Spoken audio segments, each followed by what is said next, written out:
Je suis au-dessus des noms, au-dessus de tous les noms. Tout genou fléchira lorsqu'on parlera de l'agneau. Tout genou fléchira lorsqu'on parlera de Jésus.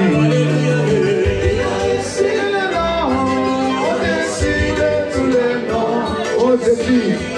C'est le nom, au-dessus de tous les noms. Tout genou fléchira lorsqu'on parlera de l'agneau. Tout genou fléchira lorsqu'on parlera de Jésus. Oh Jésus, tu as reçu le nom, au-dessus de tous les noms, au-dessus des maladies.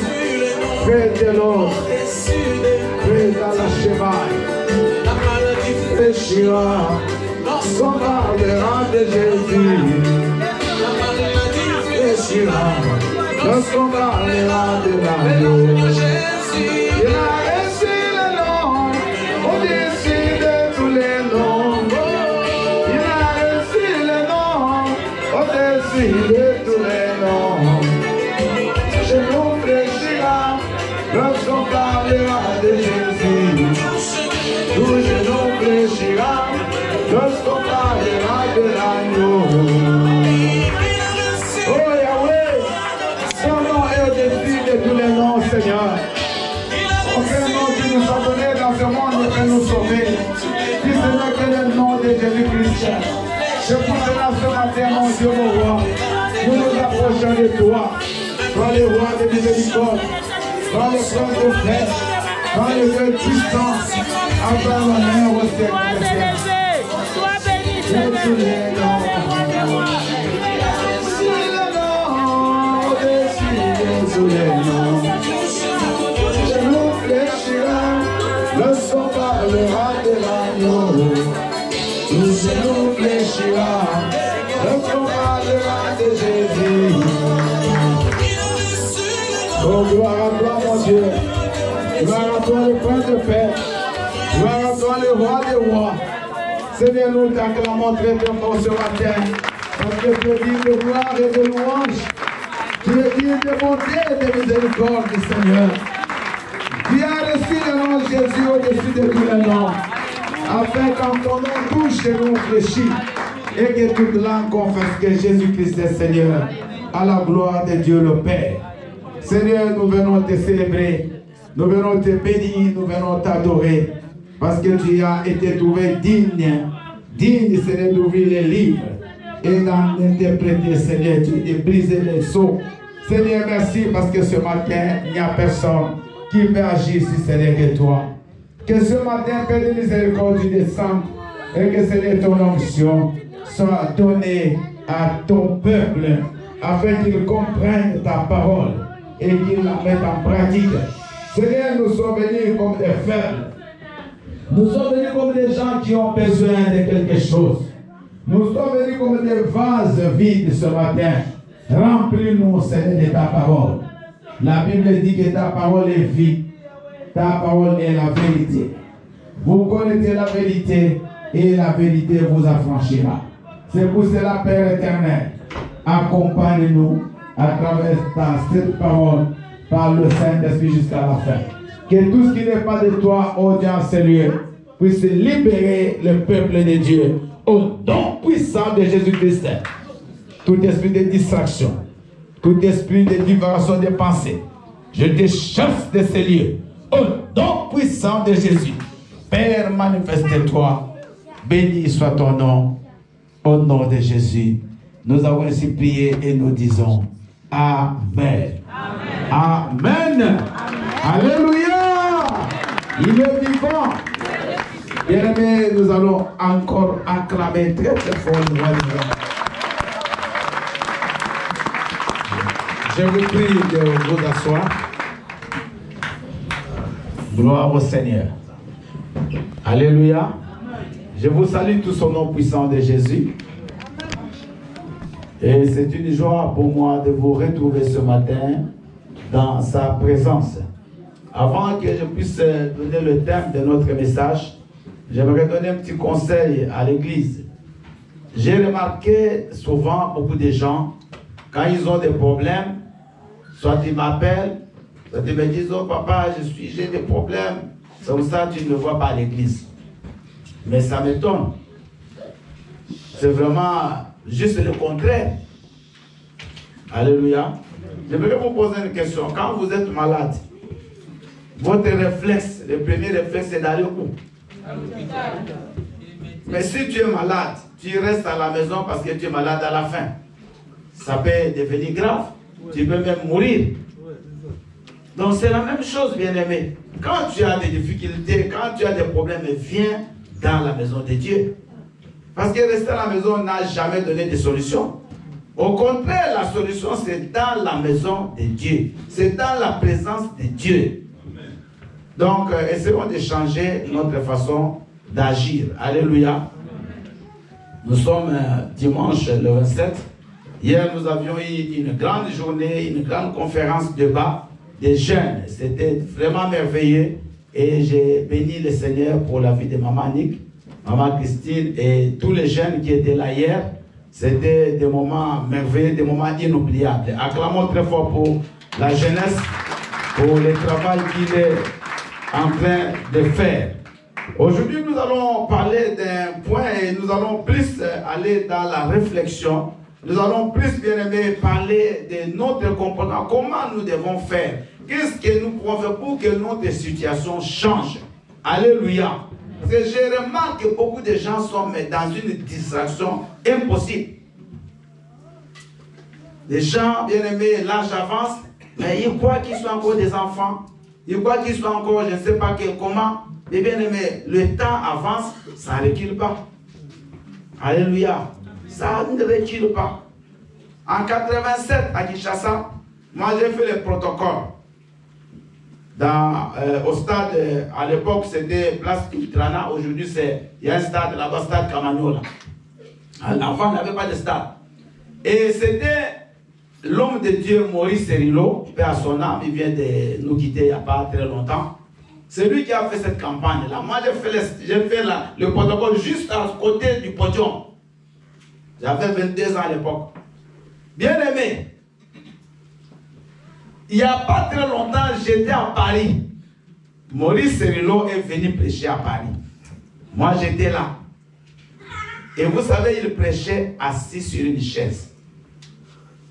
Mais quand il est venu à Kinshasa en 87, il était debout. Vous comprenez? Donc l'homme ne restera toujours pas le même. On grandit et il faut aussi prendre conscience de sa vie. Il ne faut pas vivre dans la distraction. Parce qu'il y a des gens qui croient que tous les jours c'est dimanche. Non. Tu avais 20 ans, aujourd'hui tu as 40 ans. Demain tu auras 50, après c'est 60. Donc il ne faut pas que tu continues à jouer. Mais si maintenant tu ne te lèves pas, si maintenant tu ne prends pas conscience de ta vie, je ne vois pas quand est-ce que tu vas prendre conscience. Avec tous les messages qu'on vous prêche, s'il n'y a pas de changement dans la vie des enfants de Dieu, moi ça me fait très mal. Sincèrement. Parce que nous ne devons pas prêcher dans le désert. Il faut que la parole que nous prêchons tombe sur une bonne terre et qu'elle produise du fruit. Alléluia. Il faut qu'on prenne conscience de notre situation, de notre condition. Parce que si tu ne prends pas conscience, tu ne feras rien. C'est quand quelqu'un prend conscience qu'il s'élève, qu'il change, qu'il cherche des solutions. Mais quelqu'un qui n'a pas conscience de sa situation, bien aimé, il peut être en train de s'enfoncer, il ne fera rien jusqu'à ce qu'il sera dans le trou. Peut-être qu'il va se lever, mais ce sera trop tard.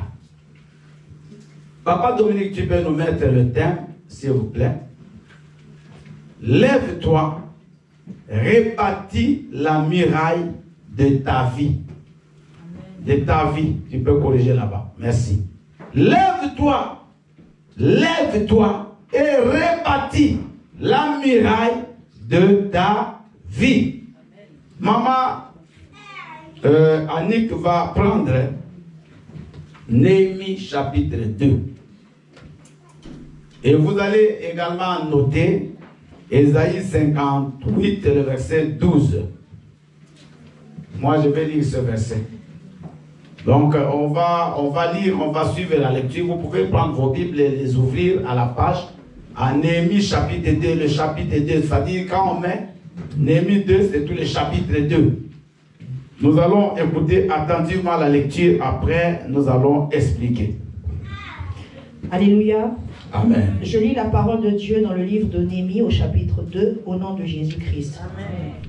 Au mois de Nissan, la 20e année du roi Astarcès, comme le vin était devant lui, et je pris le vin et je l'offris au roi. Jamais je n'avais paru triste en sa présence. Le roi me dit, pourquoi as-tu mauvais visage, pardon? Tu n'es pourtant pas malade. Ce ne peut être qu'un chagrin de cœur. Je fus saisi d'une grande crainte et je répondis au roi, que le roi vive éternellement. Comment n'aurais-je pas mauvais visage lorsque la ville où sont les sépulcres de mes pères est détruite et que ses portes sont consumées par le feu? Et le roi me dit, que demandes-tu? Je priai le Dieu des cieux et je répondis au roi, si le roi trouve bon et si ton serviteur lui est agréable, envoie-moi en Juda vers la ville des sépulcres de mes pères pour que je la rebâtisse. Le roi, auprès duquel la reine était assise, me dit alors, combien ton voyage durera-t-il et quand seras-tu de retour? Il plut au roi de me laisser partir et je lui fixai un temps. Puis je dis au roi, si le roi le trouve bon, qu'on me donne des lettres pour les gouverneurs de l'autre côté du fleuve, afin qu'ils me laissent passer et entrer en Juda. Et une lettre pour Asaph, garde forestier du roi, afin qu'il me fournisse du bois de charpente pour les portes de la citadelle près de la maison, pour la muraille de la ville et pour la maison que j'occuperai. Le roi me donna ces lettres, car la bonne main de mon Dieu était sur moi. Verset 9. Et je me rendis auprès des gouverneurs de l'autre côté du fleuve, et je leur remis les lettres du roi, qui m'avait fait accompagner par des chefs de l'armée et par des cavaliers. Sambala, le Horonite, et Tobija, le serviteur ammonite, l'ayant appris, l'eurent un grand déplaisir de ce qu'il venait un homme pour chercher le bien des enfants d'Israël. J'arrivai à Jérusalem et j'y passai 3 jours, après quoi je me levai pendant la nuit avec quelques hommes, sans avoir dit à personne ce que mon Dieu m'avait mis à cœur de faire pour Jérusalem. Il n'y avait avec moi d'autres bêtes de somme que ma propre monture. Je sortis de nuit par la porte de la vallée et je me dirigeais contre la source du dragon et vers la porte du fumier, considérant les murailles en ruine de Jérusalem et réfléchissant à ces portes consumées par le feu. Je passais près de la porte de la source et de l'étang du roi. Il n'y avait point de place par où pût passer la bête qui était sous moi. Je montais la nuit par le torrent et je considérais encore la muraille. Puis je rentrais par la porte de la vallée et je fis ainsi de retour. Les magistrats ignoraient où j'étais allé, et je faisais jusqu'à ce moment.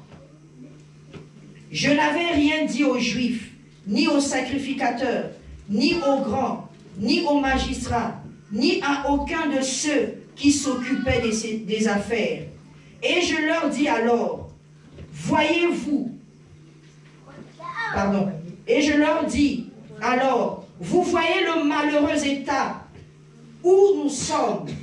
Jérusalem est détruite et ses portes sont consumées par le feu. Venez, rebâtissons la muraille de Jérusalem et nous serons plus dans l'opprobre. Et je leur racontai comment la bonne main de mon Dieu avait été sur moi et quelles paroles le roi m'avait adressées. Ils dirent, levons-nous et bâtissons. Et ils se fortifièrent dans cette bonne résolution.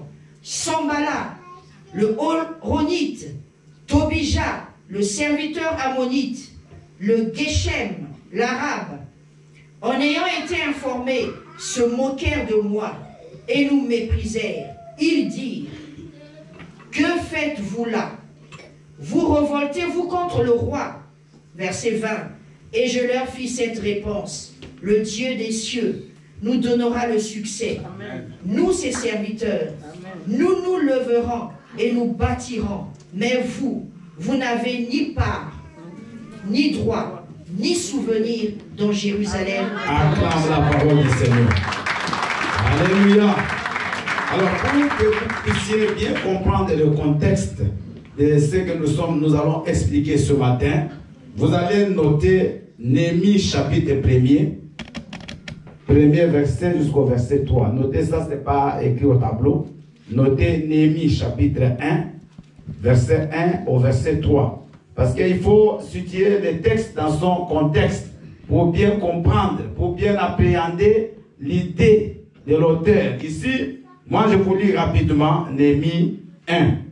Parole de Néhémie, fils d'Akalia. Au mois de Kislev, la 20e année, comme j'étais assise dans la capitale, Anani, l'un de mes frères, et quelques hommes arrivèrent de Juda.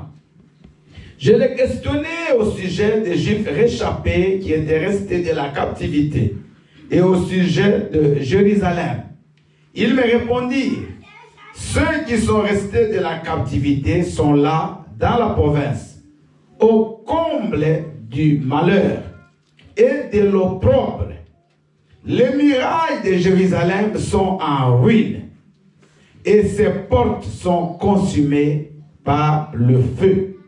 Lorsque j'entendis ces choses, je m'assis, j'ai pleuré et je fus plusieurs jours dans la désolation. Je jeûnais, je priais devant les dieux des cieux. Parole du Seigneur. Amen. Parole du Seigneur. Bien-aimés, ici, nous sommes devant une histoire qui se passe avec Néhémie. Néhémie, il était échanson, il travaillait dans la cour royale à Babylone, mais dans la ville de Sud, c'était la ville d'hiver, où le roi en hiver allait résider, le roi de Babylone, de la Mésopotamie de l'époque. Alors, il y a une partie, il ne faut pas oublier dans l'histoire, une partie des enfants d'Israël étaient restés à Israël, en Judée. Parce que quand il y a eu la déportation, quand Nebuchadnezzar est venu faire la guerre, il a gagné Israël.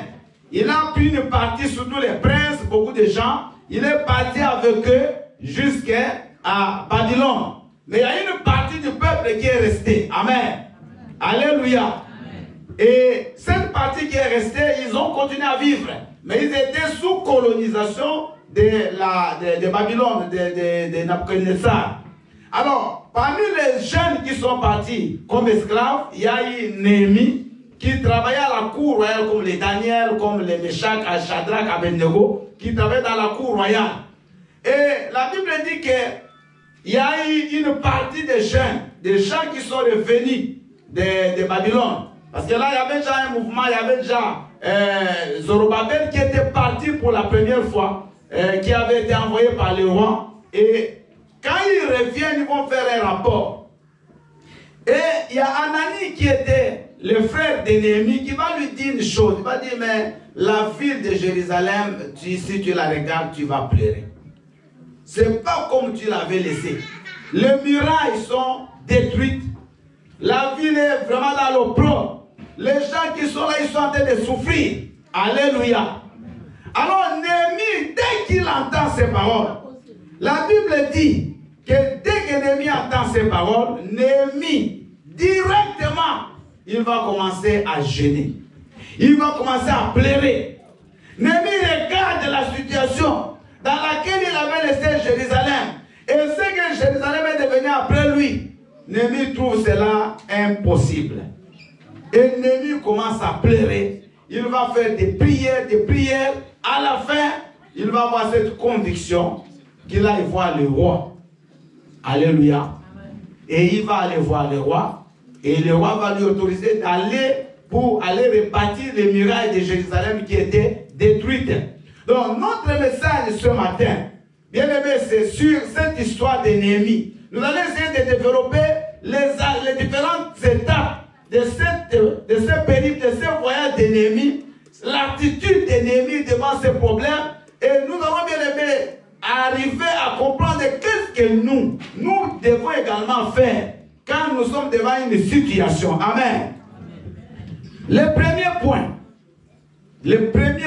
la première chose, quand tu es devant une situation, c'est de faire un état des lieux de ta situation.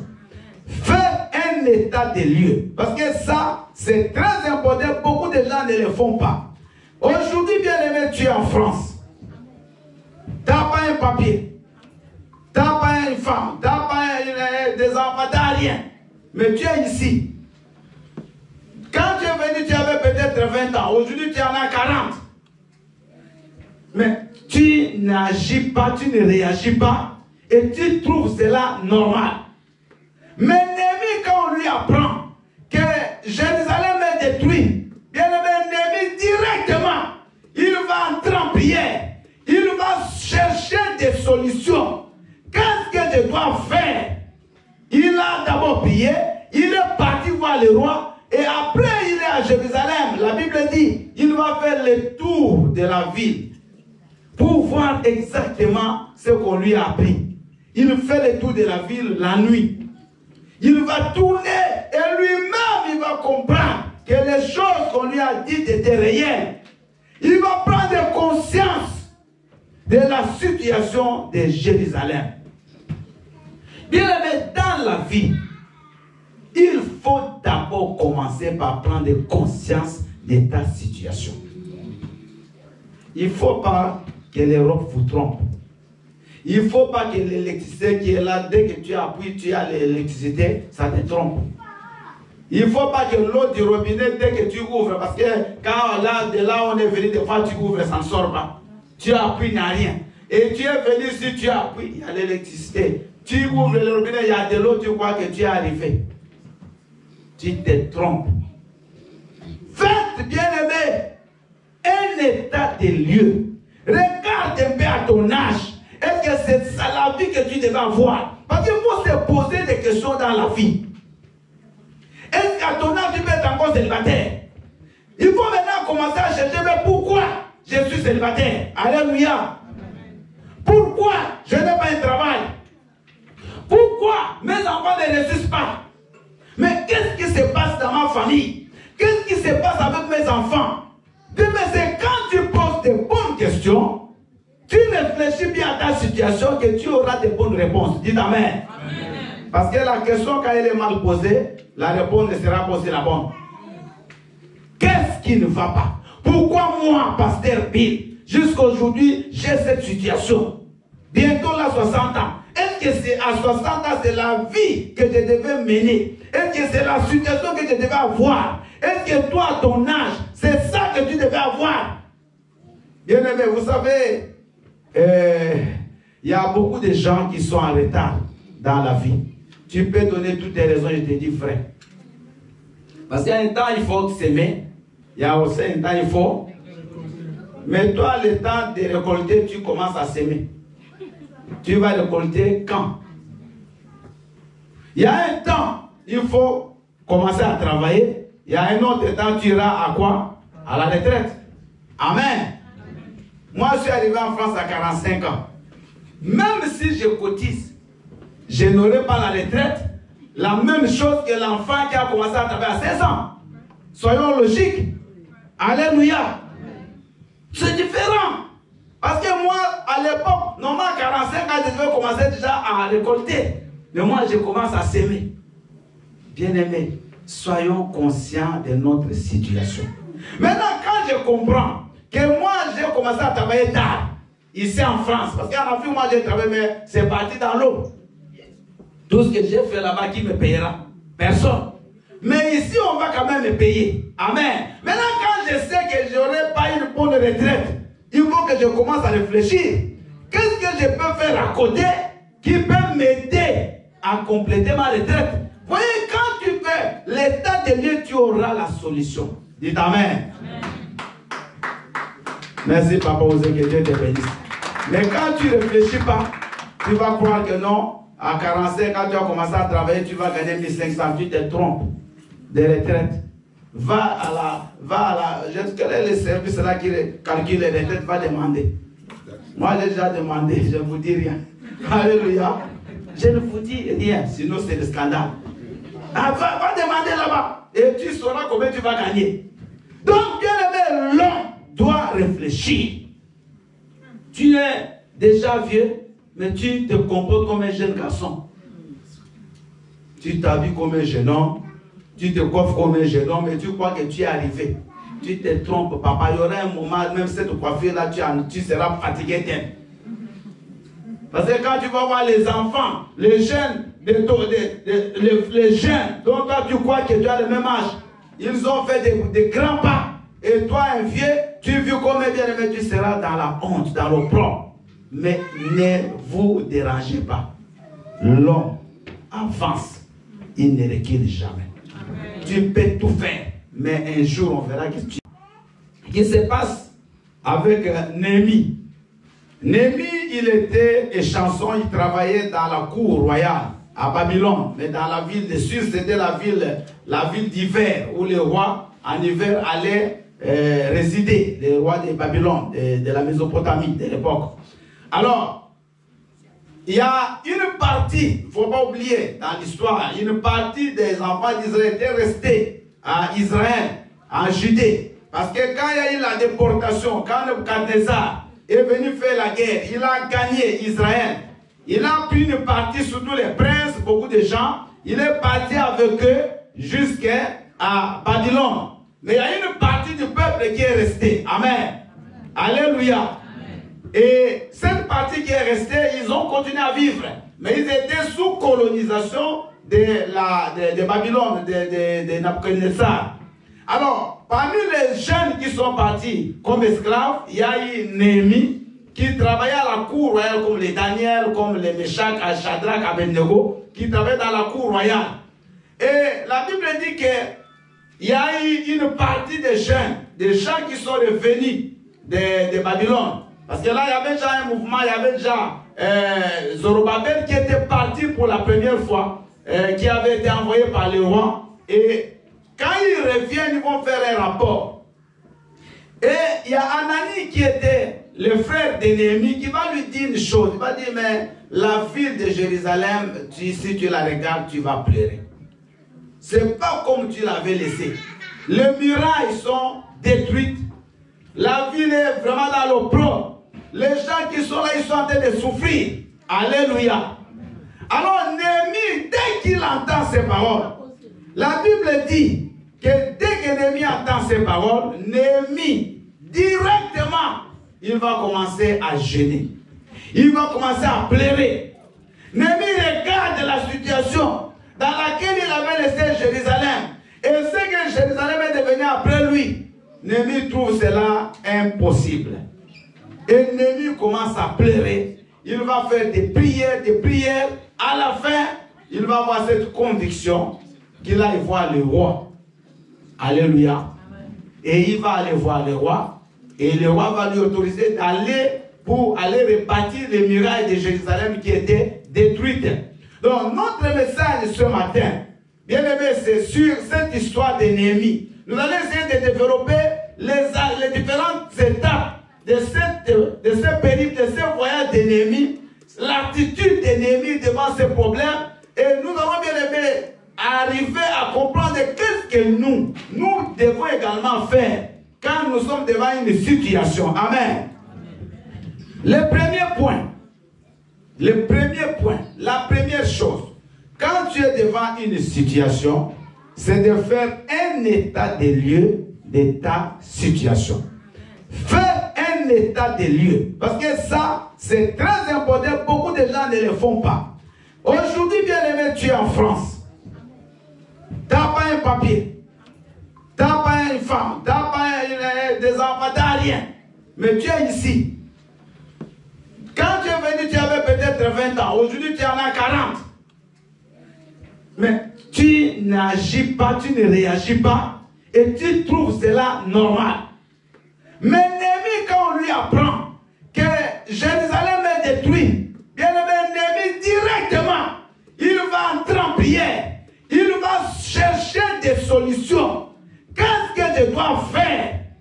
Il a d'abord prié, il est parti voir le roi, et après il est à Jérusalem. La Bible dit, il va faire le tour de la ville pour voir exactement ce qu'on lui a appris. Il fait le tour de la ville la nuit. Il va tourner et lui-même il va comprendre que les choses qu'on lui a dites étaient réelles. Il va prendre conscience de la situation de Jérusalem. Bien aimé, dans la vie, il faut d'abord commencer par prendre conscience de ta situation.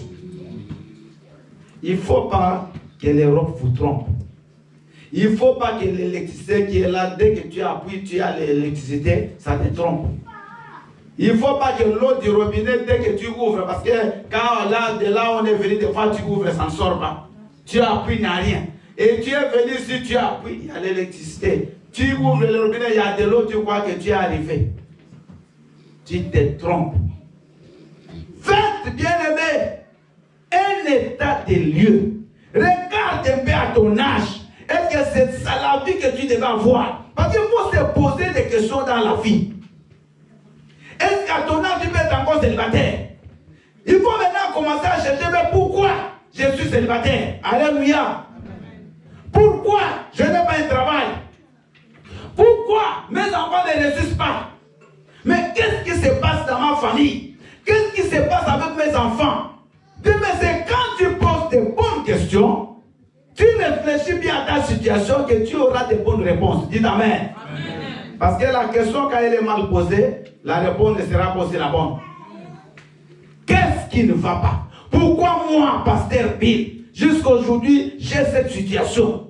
Bientôt là, 60 ans. Est-ce que c'est à 60 ans, c'est la vie que je devais mener? Est-ce que c'est la situation que je devais avoir? Est-ce que toi, à ton âge, c'est ça que tu devais avoir? Bien aimé, vous savez, il y a beaucoup de gens qui sont en retard dans la vie. Tu peux donner toutes les raisons, je te dis frère. Parce qu'il y a un temps, il faut s'aimer. Il y a aussi un temps, il faut. Mais toi, le temps de récolter, tu commences à s'aimer. Tu vas récolter quand? Il y a un temps, il faut commencer à travailler. Il y a un autre temps, tu iras à quoi? À la retraite. Amen. Moi, je suis arrivé en France à 45 ans.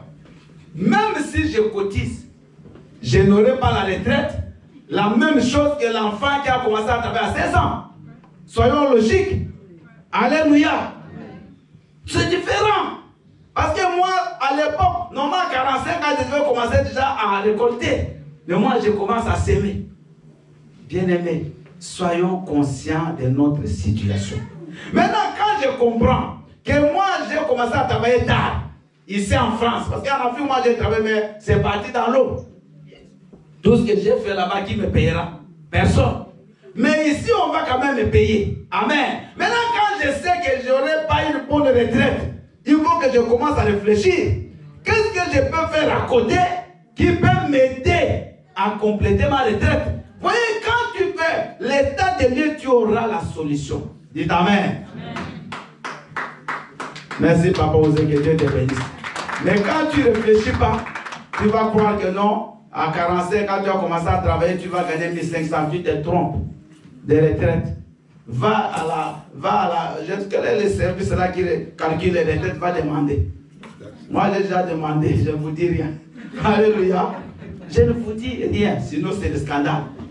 Ah, va demander là-bas et tu sauras combien tu vas gagner. Donc, bien aimé, l'homme doit réfléchir. Tu es déjà vieux, mais tu te comportes comme un jeune garçon. Tu t'habilles comme un jeune homme, tu te coiffes comme un jeune homme et tu crois que tu es arrivé. tu te trompes, papa. Il y aura un moment, même cette coiffure-là, tu seras fatigué. Parce que quand tu vas voir les enfants, les jeunes, les jeunes, dont toi tu crois que tu as le même âge, ils ont fait des grands pas. Et toi, un vieux, tu vis comme un bien-aimé, tu seras dans la honte, dans l'opprobre. Mais ne vous dérangez pas. L'homme avance, il ne recule jamais. Amen. Tu peux tout faire, mais un jour on verra que ce n'est pas ton âge. Il y a des gens qui ont diminué l'âge ici, de 15 ans. Mais ça va se voir au travail. Parce qu'on va te donner le travail des enfants de 30 ans, mais toi tu as déjà 55. Tu ne sauras pas faire. Alléluia. Amen. Hier, moi, je faisais un travail. J'étais avec papa, tu es papa aussi. On a fait des choses à transposer. À la fin, je lui ai dit, vous les jeunes, continuez. J'ai senti le cœur qui battait. Parce que ce n'est pas à mon âge. Alléluia. Moi, j'ai toujours dit la vérité. J'ai dit, vous faites. Moi, là, c'est déjà pour moi, ça suffit. Alléluia. Même tu forces, maman, mais le corps ne va pas te suivre. Qu'est-ce que tu réfléchis? Quelle est ta situation aujourd'hui? Et pourquoi tu es dans cette situation? Pose-toi des bonnes questions. Pourquoi jusqu'à aujourd'hui tu n'as pas de femme? Peut-être que tu es un mauvais homme. Peut-être que tu n'as pas un bon caractère. Peut-être que tu vas toujours condamner. Mais pourquoi? Regarde un peu dans ta vie. Est-ce que quand tu avais les peut-être avant, si tu avais des femmes, comment tu te comportais? Alléluia. Est-ce que tu n'es pas latin? Tu ne donnes pas facilement. Maintenant, les femmes ne veulent plus de toi. Alléluia. La même chose pour les femmes. Hein. Je parle ici des hommes, mais les femmes aussi. Pourquoi tu n'as pas un mari? Alléluia. Alléluia. Amen. Pourquoi tes enfants n'évoluent pas? Pourquoi tes enfants bien-aimés dans les études ne réussissent pas? Est-ce que tu les encadres? Est-ce que tu as le contrôle de tes enfants à la maison? Eh bien, ce sont des questions. Nous devons nous poser, chacun à son niveau. Néhémie, il n'a pas dormi. Mais il y a des gens aussi, des enfants d'Israël qui n'ont rien fait. Mais lui, il a pris la chose à son compte. Néhémie est parti voir le roi. Il a fait des démarches. Maman, papa, quand rien ne marche, il faut que tu te lèves, que tu fasses quelque chose. Il faut que tu agisses. Il ne faut pas que tu restes les bras croisés. Amen. Tu es malade, tu dois aller à l'hôpital, tu dois faire des analyses, il faut que tu prennes des médicaments. Donc, il faut toujours faire une démarche. Tu commences à comprendre que non, là, je peux, avec les salaires que j'ai, prendre par exemple un crédit pour acheter une maison. Mais tu attends quand tu auras 60 ans. Maintenant, là, tu travailles. Va déjà, tu as 30 ans. Parce que l'âge aussi, ça compte. Alléluia. Maman, revenons, papa. Revenons dans notre bon sens. Réfléchissons. Tu as le temps maintenant de prendre un crédit. À 30 ans après, tu auras 60 ans. Tu as déjà fini ton crédit. Peut-être 20 ans après. Mais toi, tu as le temps. Tu ne fais rien. Mais tu travailles aussi. Tu ne bouges pas. Après, quand l'âge avance, tu n'as plus rien. Bien aimé. À 70 ans, on ne te donne pas de crédit. À 65 ans, on ne va pas donner de crédit. Peut-être des crédits de 1000 €. Et bien aimé, quand tu auras 6 ans à la retraite, tu vas aller vivre à où? Parce que tu n'as même pas de maison, tu n'as même rien acheté. Et l'argent que tu gagnes ne peut pas payer une maison de retraite. Dis-moi, où tu vas finir ta vie? Parce qu'aujourd'hui, tu manges, tu bois, tu crois que la vie est finie là. Toi, tu n'as pas d'argent, tu achètes des habits de 1000 €. Au lieu que tu fasses des économies, tu ne fais rien. Bien aimé, réfléchissons. Un enfant de Dieu doit être sage. Amen. Amen. Alléluia. La Bible dit que les enfants du monde sont plus sages que nous, les enfants de Dieu. Les païens, des fois, ils sont bien organisés. Ils sont bien assis. Mais nous, les chrétiens, on est dans la distraction. On ne fait que s'occuper de la vie des autres. Vous allez voir des gens, toute leur vie, c'est s'occuper du pasteur, c'est s'occuper de la sœur, c'est s'occuper de l'autre. Mais ta propre vie n'avance pas. Occupe-toi un peu de toi. Que chacun dise, il faut que je m'occupe de moi. Non, vous ne parlez pas bien.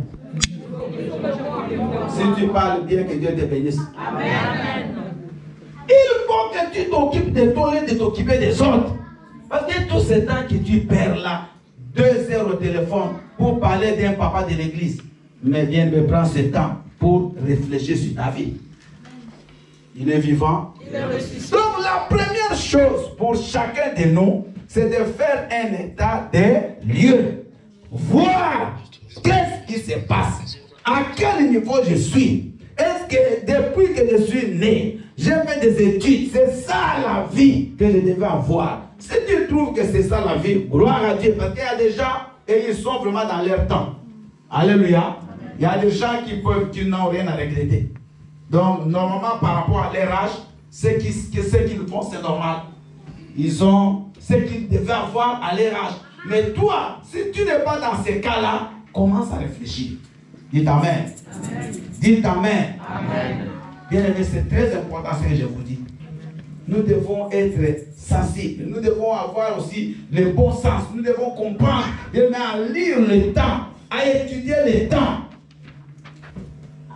Il y a Moïse qui a dit dans le psaume 90, je crois le verset 12, que Seigneur, apprends-moi à bien compter mes jours, afin que j'applique mon cœur à la sagesse.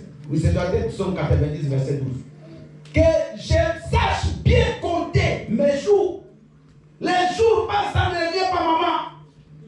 Mais Dieu a donné à chacun de nous 24 heures par jour. Mais les 24 heures là, si tu ne sais pas bien les gérer, demain, bien aimé, tu seras en retard de temps. Et le temps, quand ça part des fois, c'est difficile que tu les récupères. Difficile. Un enfant qui, depuis le début de l'année, n'a pas fait de révision, n'étudie pas à la maison. Et à la fin, ici, bientôt, là, ce sera les examens de fin d'année. Tu vas commencer à étudier ces retards-là. Des fois, c'est impossible de récupérer. Nous, on a aussi étudié. Alléluia. C'est difficile. Mais un enfant qui a commencé à étudier dès le premier jour de l'année, dès que les cours ont commencé, il était dans ses cahiers. Cet enfant-là, il va réussir. Amen. Il va réussir. Alléluia. Amen. Donc, ça, c'est très important. Alors, deuxième chose, il faut prendre maintenant des bonnes résolutions. Des résolutions pour que cette situation change. Parce que quand tu remarques qu'il y a quelque chose qui ne va pas, prends maintenant des décisions pour que la chose change. Quand Néhémie a remarqué que Jérusalem était détruite, il n'est pas resté à pleurer. Il a d'abord pleuré, mais après il a fait quoi? Il s'est levé. Il a fait des pas. Il est parti voir le roi. Il a demandé qu'on l'aide. Et il a pris l'argent avec du matériel, avec les gens. Il est parti à Jérusalem. Et là, il a mobilisé le peuple jusqu'à ce qu'ils ont rebâti les murailles. Acclamons le Seigneur. Alléluia. Prends des bonnes résolutions, maman. Pas les mauvaises. Je remarque que je n'ai plus le temps à perdre. L'âge avance, je trouve une femme. Bon, je verrai l'année prochaine. Je verrai l'année prochaine. Je verrai l'année prochaine. Bien aimé, prends tes décisions. Amen. Passe à l'acte. Vas-y. Si elle ne veut pas, ce n'est pas grave. Alléluia. Tu auras une autre. Mais toi, tu es toujours là, en train de rêver. En train de regarder la sœur là, au lieu de lui parler, tu regardes. Quand un autre va passer avant, ah papa, mais c'est elle là. Non. Prends de bonnes résolutions. Nous avions une sœur à l'église au Congo. Cette sœur-là, bien aimée, il y a un pasteur qui est parti lui demander la main pour les fiançailles. Elle dit, oh non, attends, j'ai pris. Elle priait toujours. Le pasteur était fatigué. Mais réponds-moi, je suis en train de prier. Le pasteur était fatigué, il est parti voir une autre sœur. La sœur l'a accepté 2 semaines après, c'était les fiançailles. L'autre, elle est venue l'accuser parce que nous, on était les responsables. Elle est venue accuser le pasteur là qui l'avait fiancé. Oh, on pose la question, ça fait combien de temps? Ça fait 6 mois. Et 6 mois, tu ne t'as pas parlé. Combien de temps papa laisse? Alléluia. Et il a épousé l'autre. La faute à qui? Donc, bien aimé, prends tes résolutions et passe à l'acte. Amen. Amen. Tu as un papier. Le travail ne s'arrête. Va chercher partout, tape toutes les portes où tu peux trouver un travail. Tape et tu trouveras le travail. Dites Amen. Amen. Dites Amen. Amen. Bien aimé, la vie appartient au courageux. Même dans les choses de Dieu, Quand tu es toujours mou, tu es toujours là, tu es toujours assis, tu ne bouges pas, Dieu ne bougera pas à ta place. Amen. Nous devons d'abord faire les premiers pas et Dieu va faire quoi? Il va nous accompagner. Prends des bonnes résolutions, papa. Mais tu ne dois pas rester toujours comme ça, tu ne bouges pas, tu ne fais rien, et après tu attends des miracles. Il n'y aura pas de miracles. Les miracles, bien-aimés, ça va venir quand toi tu fais les premiers pas. Dites Amen. Amen. Donc ici, bien-aimés, nous avons compris que Néhémie, quand il a remarqué que la situation n'était pas bonne, Néhémie n'a pas commencé à pleurer. Mais Néhémie a fait quoi? Il est parti voir le roi. Il a regretté la situation de Jérusalem. Est-ce que toi tu regrettes ta situation? Est-ce que tu regrettes ta vie? Est-ce que tu comprends que ce n'est pas ça que tu devais avoir? Bien aimé, écoutez-moi. Chacun va récolter ce qu'il aura semé. Ce n'est pas quelqu'un d'autre qui va s'aimer et toi tu vas récolter. Non, toi-même tu récolteras. C'est maintenant qu'il faut agir. Demain ne nous appartient pas. Nous avions parlé ici toute la... Cela arrive parce que c'est aujourd'hui qu'on les a sémés. Qu'est-ce que tu sèmes pour ta vie? Quelle résolution tu as prise? Quelle démarche tu as fait? Bien aimé, si tu ne fais pas de démarche, personne ne viendra le faire à ta place. Si tu ne te lèves pas pour ta famille, personne ne se lèvera à ta place. Dites Amen. Lèvons-nous, mes bien-aimés. Agissons. Changeons notre situation. Nous sommes capables. Nous sommes capables. Amen. Moi, j'ai toujours dit, ce n'est pas la situation ou de ta naissance qui compte, mais c'est ce que tu fais. Parce qu'il y a des gens aujourd'hui que nous envions. Il y a des gens aujourd'hui qui sont des millionnaires, des milliardaires. La plupart ne sont pas nés de parents milliardaires ou millionnaires. Mais ils ont travaillé. Amen. Alléluia. Donc parmi les millionnaires ou les milliardaires actuels, ils sont rares qui sont nés de parents millionnaires ou milliardaires. Mais la plupart, ils ont travaillé de leurs propres mains. Ils ont été courageux dans la vie. Et ils sont arrivés là où ils sont arrivés aujourd'hui. Dites Amen. Amen. Donc toi aussi, la Bible dit Dieu ne fait exception des personnes. Dieu ne regarde pas parce que tu es des parents, je ne sais pas, tu n'as pas un diplôme. Non, non, non, ce n'est pas ça. Mais c'est prendre d'abord conscience de ta situation. Si tu prends conscience, tu dois agir. Prendre de bonnes résolutions. Et si tu prends de bonnes résolutions, tu passes à l'acte. C'est là où tu vas commencer à voir des changements. Alléluia. Amen. Alléluia. Amen. Il est vivant. Moi, quand je n'avais pas de papier, mais j'écrivais à la préfecture. Moi, parce que moi, j'écris bien. J'écrivais. J'avais pas de situation, mais j'écrivais. On a même confisqué le papier de mon épouse à cause de mes écrits là. Alléluia. Amen. Elle qui avait qu'à de 10 ans, on a pris. Parce que moi, j'écrivais, je dérangeais. Mais à la fin, on m'a donné. Alléluia. Amen. On lui a aussi redit sa carte, ça fait longtemps. Donc, si tu ne bouges pas, personne ne bougera à ta place. Si tu ne fais rien, personne ne fera à ta place. Nous devons nous tenir debout. Nous devons prendre de bonnes décisions. Et ces bonnes décisions, le Seigneur va nous accompagner. Amen. Si toi tu te lèves, Dieu t'accompagne. Mais si tu t'assois, Dieu ne fait aussi rien. Il ne faut pas être des chrétiens pleurnichards. Des gens qui ne font que pleurer. Mais un chrétien doit être fort. Un chrétien doit être debout. Amen. Quelle que soit la situation qui se présente, mets-toi debout. Amen. Ne sois pas parmi ceux qui pleurent toujours. Néhémie a commencé par pleurer, mais après il s'est mis debout. Alléluia. Amen. Troisièmement, nous devons chercher la direction divine. Acclame le Seigneur. Bien-aimé, Néhémie, avant qu'il commence ce voyage, il a prié. Il a demandé au Seigneur qu'il lui montre la voie à suivre. Qu'il lui explique comment il va faire les démarches. Parce que si toi tu veux faire quelque chose et que tu ne pries pas, tu risques de faire des choses par les sentiments, par les passions, par toi-même. Et quelque chose que nous faisons, dans laquelle Dieu n'est pas, elle ne va pas réussir. Alléluia.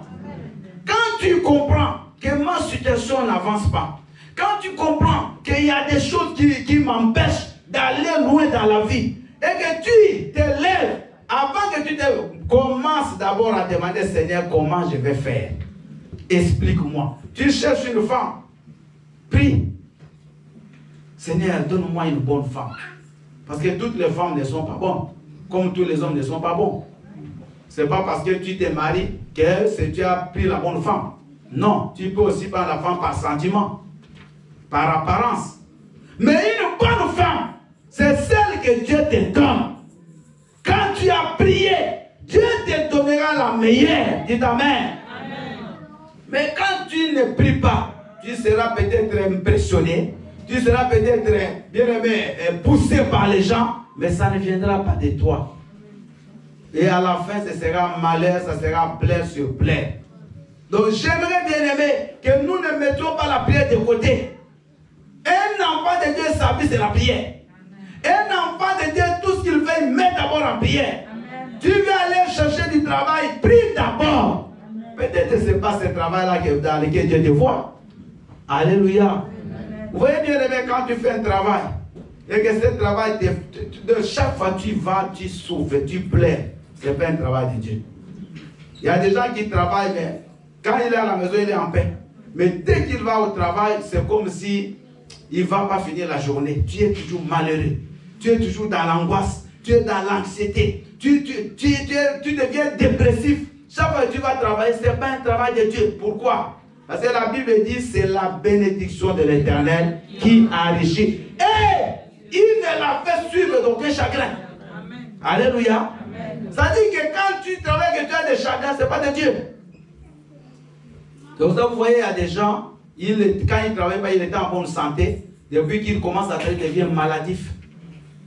Parce que tu fais le travail qui n'est pas de le travail que Dieu te voit. Donc, prie, demande la direction divine. Tu veux faire des affaires, prie d'abord. Parce que tu as vu cette sœur-là vendre je ne sais pas quoi. Toi aussi tu veux vendre ça. Est-ce que toi, Dieu t'a dit de vendre ça? Aujourd'hui, tout le monde veut faire ce que l'autre fait. C'est devenu à la mode. Quand c'est les tacos, tout le monde ouvre les tacos. Quand c'est le tissage, tout le monde va dans les tissages. Quand c'est des je ne sais pas quoi. C'est comme ça aujourd'hui. Tout le monde c'est les ongles. Tout le monde c'est ça. Est-ce que toi, Dieu t'a dit de le faire? Alléluia. Amen. Il y a certains qui vont piquer des gens, ils n'est même pas infirmier, il n'est même pas médecin. Il va piquer les gens pour que les lèvres gonflent. Il va piquer les gens pour que je ne sais pas qu'ils changent de couleur de peau. Et à la fin, se retrouve en prison. Alléluia. Amen. Pourquoi tu les fais? Parce que tu as vu l'autre le faire. Est-ce que toi, Dieu t'a dit ça? Quand tout le monde vient ici en Europe, ici, si tu viens, il faut être soignant. Il faut être fait. Est-ce que toi, tu as la vocation d'être soignant? Alléluia. Maman, pourquoi tu dois toujours suivre ce que les autres font? Toi, tu ne peux pas arriver si tu deviens architecte. Tu fais le travail de menuisier, tu deviens maçon. Il faut toujours que tu fasses ce que tout le monde fait. Ici, c'est comme ça qu'il t'a dit. Et tu fais tout ce que tout le monde fait, à la fin, toi, les autres là, ils réussissent. Mais toi, tu ne réussis pas. Parce que lui a fait peut-être c'était son appel. Alléluia. Alléluia. Prière d'abord. Quand tu pries, le Seigneur, il t'accompagne. Quand tu pries, le Seigneur te donne la solution. Le Seigneur te montre ce que tu peux faire. Mais si tu ne pries pas, tu feras des choses charnellement. Et tout ce qui est charnel, bien aimé, va pas aboutir. Amen. Amen. Et nous avons vu, bien aimé, quand Néhémie était en train de faire les démarches, il n'a pas parlé. J'avais dit ça, le point 4, c'est être discret. Être discret. Parce que je l'ai cherché, j'ai ça dans mes notes. Néhémie, la Bible dit, quand il était en train de faire le tour, il n'a dit à personne. Même les gens qui étaient avec lui ne leur ont pas dit son projet. Alléluia. La discrétion dans la vie, elle est très, très primordiale. Acclame le Seigneur. Beaucoup de gens échouent parce qu'ils ne sont pas discrets. Bien aimé, tu as un projet qui est d'abord dans ton cœur. Et tout le monde connaît. Tu commences la grossesse, elle est même une semaine. Tout le monde connaît. Moi, je l'ai vu 2 fois dans mon travail. Une fille, une collègue, elle est enceinte de 2 semaines. Elle nous réunit dans une réunion. Nous, on croyait même, je ne sais pas, moi, je ne savais même pas c'était. Je crois qu'il y a une grande fête. Oh non, j'ai une bonne nouvelle à vous annoncer. Quoi? Je suis enceinte de 2 semaines. J'ai dit quoi? C'est de grossesse de 2 semaines, tu annonces tout le monde. Bien aimé, 1 mois après, elle est revenue. Oh, je suis désolé de vous annoncer qu'elle est partie. 2 fois, 2 collègues ont fait ça. Et les 2 ont perdu les grossesses. Bien aimé, vous, tous ces gens qui sont là, tu crois que ce sont des enfants, ce sont des anges? Alléluia. Mais sois discret. La grossesse, même si tu n'annonces pas, on va la voir. Amen. Maman, je vous dis, même si tu n'annonces pas, même si tu mets des couvertures, même si tu mets des touches, on verra. Restez calme. Tu as ton projet, tu veux monter une affaire, tu veux faire une boutique, tout le monde déjà connaît. Maintenant, même pas commencer. Alléluia. Tu seras surpris, la personne à qui tu as parlé, elle fait la boutique avant toi. Tu as vu vers Saint-Cyprien local. Tu as un projet, tu veux faire une épicerie. Tu as vu un local ou à Padoua. Tu commences à dire aux gens, tu vois, si tu passes le coin là, chez Moulaï, il y a un local là-bas. Demain, c'est la personne, elle aussi cherchait le local, mais ne savait pas où. Tu seras surpris de la voir là-bas en train de vendre. Alléluia. Soyons discrets. Bien aimé, vous savez, dès que tu sors la parole, c'est là où le diable la capte. Mais si elle est encore dans ton cœur, personne ne peut te combattre pour ça. Joseph, il avait vu des songes, qu'il serait grand et que sa famille viendrait se prosterner, n'est-ce pas? Mais si Joseph n'avait pas dit ça, il allait aussi devenir grand. Il allait devenir grand, mais il ne serait pas peut-être de passer dans les prisons, en Égypte, tout ça dans la souffrance. Mais c'est quand il a commencé à parler que l'ennemi s'est levé. Bien aimé, écoute-moi, tu n'es pas le seul. L'ennemi aussi l'écoute. Et lui, il a la mission de te détruire. Donc quand tu as ton projet, garde-le. Mais le jour où tu le sors, ce n'est pas seulement la personne à qui tu parles qui entend, le diable aussi entend. Et c'est là où commence le combat. Regarde, depuis que tu as dit aux gens tes projets, combien se sont réalisés? Peu. Alléluia. Depuis que tu as dit à tes amis qu'il y a quelqu'un qui veut t'épouser, où est le mariage? Tu ne vois même pas que les garçons que c'est déjà parti. Ne dis rien. Laisse-les choses évoluer. Quand il viendra dans votre famille, il se présente, les gens seront au courant. Alléluia. Tu vas dans un restaurant, venez, tu invites tous tes amis pour annoncer que tu es enceinte. Arrêtez ces choses-là. Surtout les jeunes de cette génération. Amen. Non, c'est la mode. Tu t'organises, tu invites des gens pour aller annoncer la grossesse. Laisse. Moi, je vous parle en tant que pasteur. Soyons sages. Soyons attentifs. Parce que certaines choses, c'est nous-mêmes qui appelons le diable pour qu'il vienne nous combattre. Alléluia. Mais ce que vous devez savoir, que tout projet, toute volonté de restauration, de rebâtir quelque chose qui ne marche pas, sera toujours combattu. Nous avons vu bien comment Néhémie a été combattu par Sambala, Tobija et l'autre, le Ronite là. Ces gens-là, ils ont dit, on va voir comment il va rebâtir la muraille. Quand tu te lèves, il ne faut pas oublier le combat spirituel. Dites Amen. Amen. Parce que le diable se lèvera. Quand je parle du combat, je parle de la prière. Je ne parle pas d'une église. Il faut que tu saches que l'ennemi se lèvera parce que lui, sa volonté est que tu ne ressuscites pas et que ta vie reste la même et que tu sois toujours quelqu'un de rien, que tu es toujours dans le propre, que tu es toujours célibataire, que tu es toujours, je ne sais pas, chômeur. Ça, c'est la volonté du diable. Maintenant, quand tu t'élèves, tu commences à faire des démarches. Bien aimé, il va commencer à te combattre. Ils ont dit à Néhémie, on va voir comment vous allez rebâtir la muraille. Mais à la fin, Néhémie a dit qu'ils ont eu le succès, acclamons le Seigneur. Et Néhémie a pu rebâtir la muraille. Bien aimé, ce que tu veux rebâtir, dans ta famille, dans ta vie, tu vas le rebâtir si tu suis ce principe. Mais si tu te disperses, si tu n'as pas la vie de prière, si tu crois que les choses, bien aimé, tu vas gagner la vie parce que tu es, je ne sais pas comment, tu te trompes. Parce que l'ennemi, tu ne le vois pas. Mais lui, il te connaît. Lève-toi, combat les ténèbres. Lève-toi, sois discret. Lève-toi, pose des actes. Jamais, bien aimé, le travail va te chercher chez toi. Jamais tu deviendras grand restant à la maison. Commence bien aimé à faire des démarches. Change ta situation. Donc, pour terminer, j'aimerais répéter. Quand ta situation ne va pas, fais un état des lieux. Réfléchis. Qu'est-ce que je dois faire pour changer ma situation? Parce qu'il y a des choses, quand vous ratez le départ, c'est fini pour toute la vie. Alléluia. Beaucoup de jeunes ont raté déjà le départ. Ils ont raté. Il y a des jeunes stables, ils réfléchissent. Déjà, à 20 ans, 21 ans, il a fini l'université. Déjà, après 22 ans, il travaille. Moi, quand j'étais à la fac ici, je faisais le droit. Mon prof de droit commercial, bien aimé, il avait 28 ans.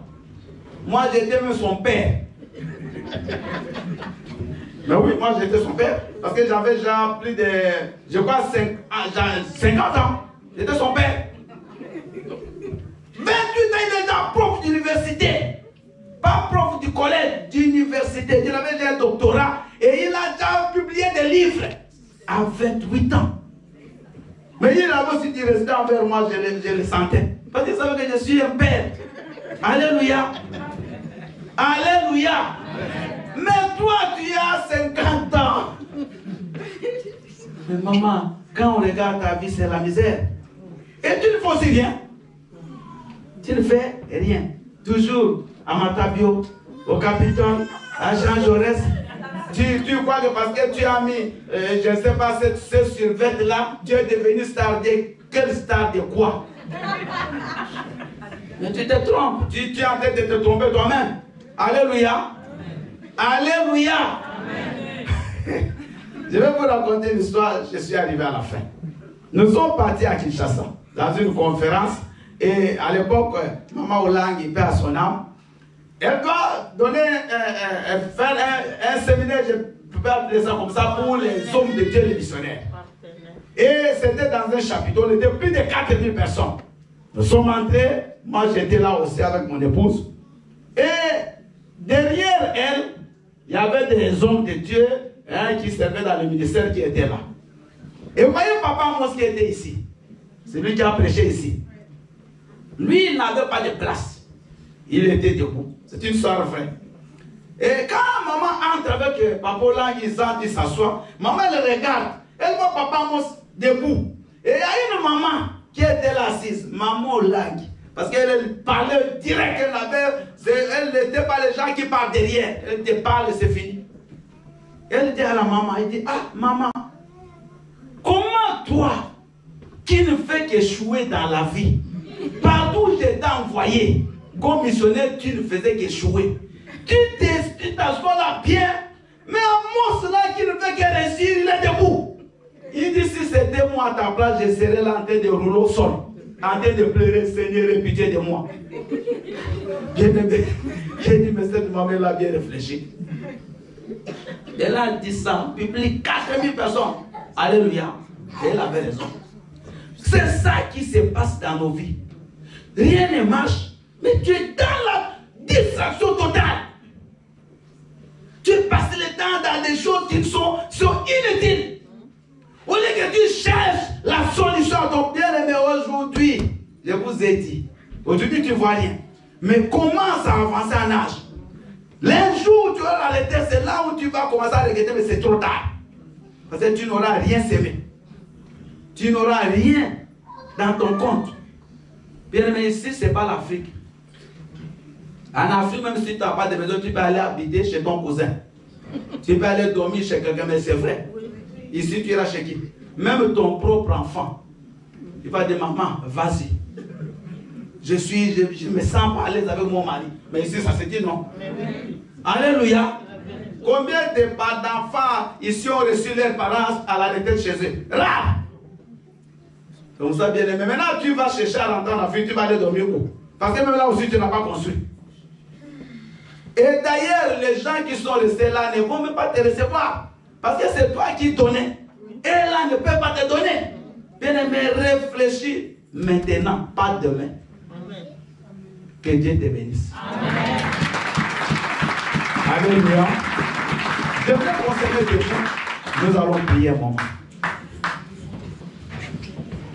Tu vas fermer tes yeux, ma soeur, mon frère. Commence à regarder un peu ta situation. Et commence à prier. N'attends pas demain pour prier. Prie maintenant.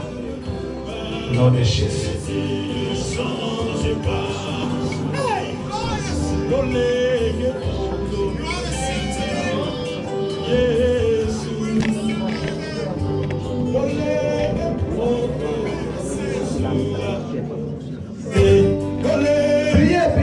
Priez, bien-aimé. Commence à prier pour ta situation, pour ta vie. Commence à te poser des questions. Pose-toi des bonnes questions. Pose-toi des bonnes questions, ma soeur, mon frère.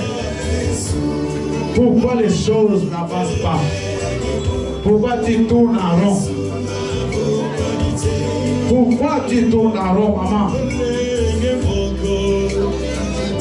Au nom de Jésus. Oh Seigneur éternel, on a béni ton Saint-Nom. Je t'adore, je te loue, Seigneur. Je t'exalte le grand roi. Je te bénis le prince de paix. Au nom puissant de Jésus. Dieu dit à la Sakamala Djiba. Au nom puissant de Jésus-Christ. Le roi de miséricorde. Viens au secours, Père. Viens au secours de ma vie. Viens au secours, Seigneur. Qui est capable d'être célébré. Qui est capable d'être adoré. Au nom puissant de Jésus. Au nom puissant de Jésus. Vous allez prier derrière moi. Seigneur Jésus-Christ. Par ma propre volonté. Et par la puissance du Saint-Esprit. Je viens détruire tout esprit de distraction. Toute manipulation de mes pensées. Au nom puissant de Jésus-Christ. Tu vas commencer à détruire tout esprit de distraction dans ta vie qui empêche que tu vois la réalité de ta vie. Commence à prier au nom puissant de Jésus. Allez, on va prier.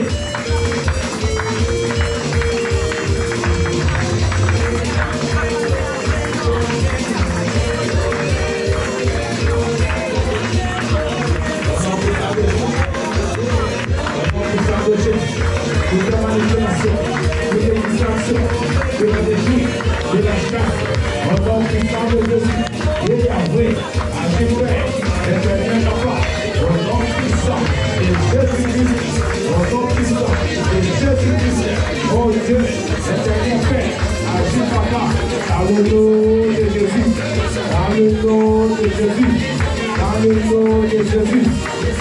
Nous avons triomphé.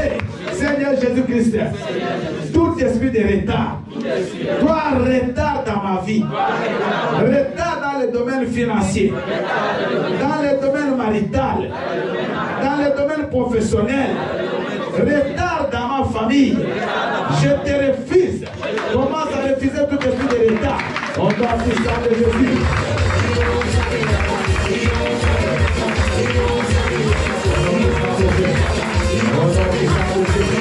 Au nom